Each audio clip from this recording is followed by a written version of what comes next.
Activision presents a smashing blast from the past. Howdy, and welcome to my playthrough of Crash Bandicoot 2, Cortex Strikes Back. I noticed this here Let's Play thing is kind of popular on this here YouTube, and I wanted to hop onto this bandwagon while it's still within arm's reach, and before I end up falling headfirst into a gigantic splotch of mud trying to do so. Then again, it's probably already thousands of miles away and I'm just on a wild goose chase trying to catch it and hop onto it, but either way, I digress. And before we begin, I would like to politely demand all of you to subscribe if you have not. Like the video if you enjoyed. Tap the bell icon to be notified of when I upload next, because it won't be often. And finally, comment down below to tell me if you like this type of thing and if I should do more. After all, I never do anything I like. I don't know what that's even like. I just do what other people tell me to do. I'm just the puppet and I need other people to pull the strings. And without further ado, let's go! I mean, Crash Bandicoot doesn't really have a catchphrase of his own, so I just used that of his arch nemesis. I mean, I guess the closest thing that he has to a catchphrase is the ba-da-ba he does after his weird little dance, which I had the pleasure of seeing not once, but twice when I broke all the boxes in all your levels in Crash 1. So that was exciting. And there he is. Cortex is in a cave with a candle. Yes, mentioning the obvious is important for commentary to kind of fluff it up because you need to keep talking the whole entire time. And this is kind of weird talking to myself, but that's why I'm doing it while my parents are gone. Because all that I usually do on a normal playthrough when I'm playing this game is a lot of grunting. A couple of weeks ago I was playing one of the last levels in the first game. It was Castle Machinery and my dad just heard a lot of grunting from the other room. So he actually walked into the room to check up on me. I'm a professional grunter. It all started when I used to work at FedEx as a package handler, and there was a van that we would unload almost every day full of furniture like coffee tables, and I figured out that if you grunt while you're lifting, it actually makes it lighter. Dad, my battery is fried. Make yourself useful, big brother, and bring an extra battery for me. Fun fact, this whole game is just an elaborate fetch quest for the extra laptop battery for Coco. A lot of people don't know that, and that's because it was in the instruction manual for Australia. Just believe me, don't look it up. And here we go. Jumping on Wumpa Food. He jumped over the first pit. The depth perception, people say, is kind of off because it's an old game. I actually can't see that good depth perception. And I don't know if for this game that's a disadvantage, because it's really just simulating 3D anyway. It's not actually 3D. Whereas outside where it's actually 3D. The one time my mom started getting me to mow the lawn and then I was all done a section and I asked her if it was good. And she looked at it and it wasn't because I couldn't tell the difference between the short grass and the tall grass. Lucky for me, that was the end of that. And she never asked me to mow the lawn again. So there's advantages to not being able to see full 3D. I like how these porcupine armadillos aardvarks meow like a cat. Ooh, at least we got an extra life because we'll be probably falling in. I thought you could go on the side. Ah, man. I played this game 2 times before and I already know what happens, but on a Let's Play you're supposed to kind of act like you don't know what's about to happen, even though you do. It kind of like engages the audience, I've learned from watching a lot of Let's Plays in my day. So I've caught on to a few tips and tricks here and there. At least he's not the bad guy in this game. there's a completely new bad guy. Maybe Coco is the bad guy. After all, she's the one making us go on this whole entire journey because she needs the extra battery for her laptop. Sibling rivalry at its finest. Boom, boom, boom. Think of how many concussions he has to have. And that's why he's just so stupid. Good thing we didn't fall in that pit. You gotta be really careful. The reason I'm doing this Let's Play on the easier levels instead of the last levels is because all you get on the last levels is a bunch of grunting. Crash takes total concentration. Oh no! Crash doesn't know how to swim! Not that you can swim in mud anyway, or that I'm a great swimmer. We should go back to kill that, the cat. Good, good, good. Crash remains being a serial killer. There's the crystal that Cortex hid very, very carefully. It's like hide and seek when you're like 3 years old and you find a hiding spot right in the middle of the room.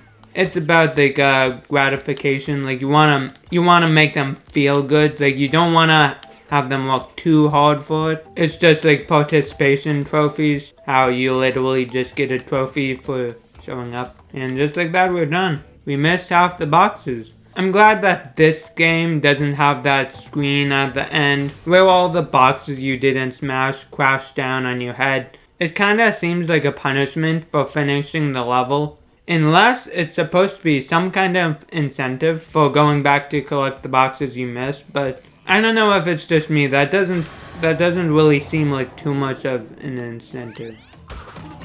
Hubadika. People say they hate the ice. Ice is supposed to be annoying and it kind of replicates it really good. Like sometimes I'm really clumsy on the ice in the winter and sometimes I end up kind of like dancing on the ice before I fall. Ooh, he's sliding even just standing still. That's me right there. We used to go skating at an indoor skating rink and I could barely even stand up. Never mind actually, skating.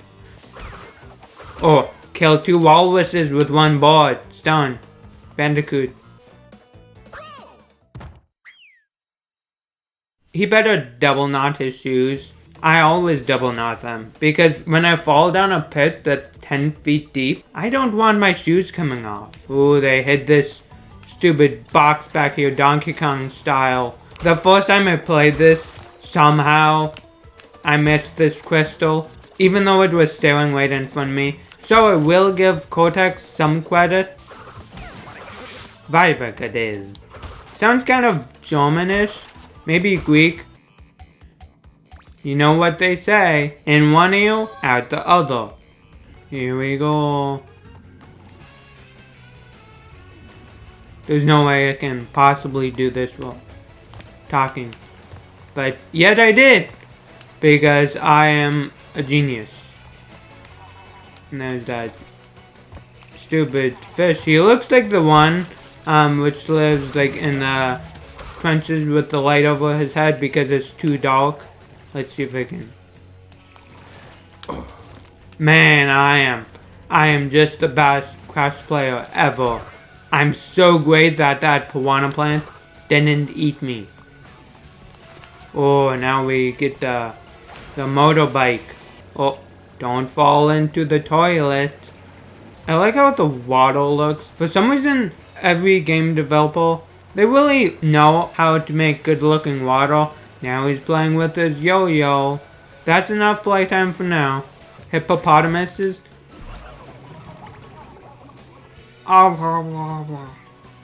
Hippopotamuses are very heavy animals. So you'd think they'd support the weight of late Bandicoot, who's obviously agile enough to jump all around and stuff, but I don't know, maybe he ate like 2 hamburgers for dinner or something. Maybe this is him trying to lose some weight, get in a diet, eat nothing but asparagus and zucchini. I like zucchini. For some reason, a lot of people don't like zucchini, and that's because it's slippery, but I think of that as a compliment. That and also mushrooms, which are also slippery. Boom. Will we do it? We will not do it. He flops into the water. That was a good flop. If you didn't drown at the end of that, that would get you into the Olympics. But not if we drown like that. That's just stupidity. Crash could be an Olympian. I don't think I should be talking anymore.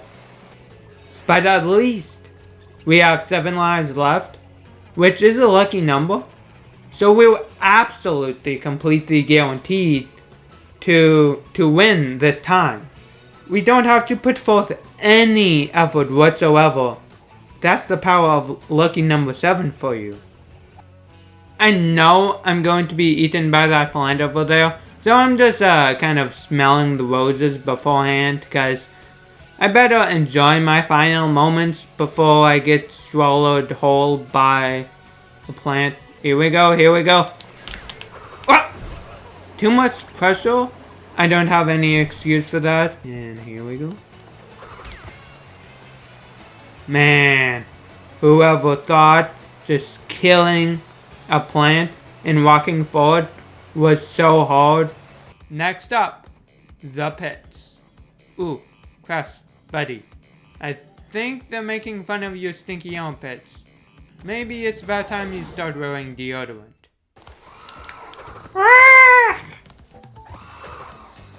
See, he just kind of pushed me. He didn't want to kill me there. He was good-natured. For all I know, he was waiting up there for like a year. Just waiting for the exact moment I walked by to kill me. And yet, when the moment came, he just couldn't hold himself to it. There's a big tree. My dad would like that tree. He likes all trees. Let's go this way. Because this way, we're more likely to fall into a pit. Let's try this again. There we go. We cleared the gap. We're one step closer to victory. Oh, now there's 2 in a row. That's extra tough. Actually, I think we were a lot further away than just 1 step from victory. I don't have too much hope. Yeah, I don't have any hope at all. Here he is. Ooka ooka. Time to try again. Maybe if I just don't talk, I'll get it first try. Which is definitely what's gonna happen. I'm trying to do this here video thing. It's not working out so well, I'd say. Which is good because I'm probably not going to do this again.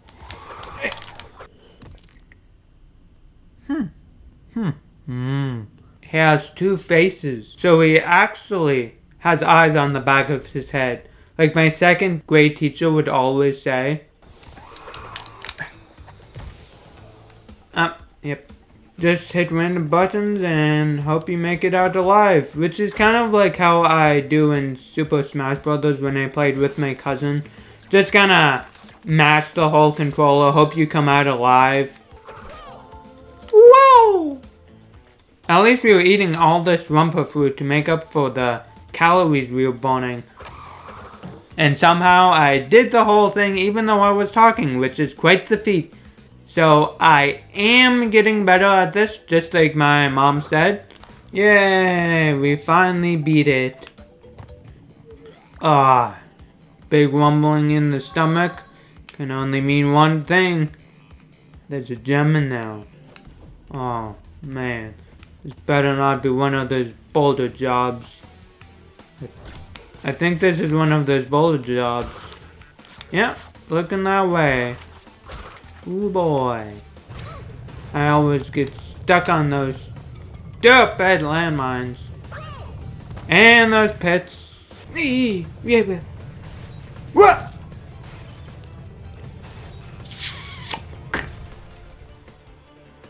Yay. Everything's better up in the trees. Ooh.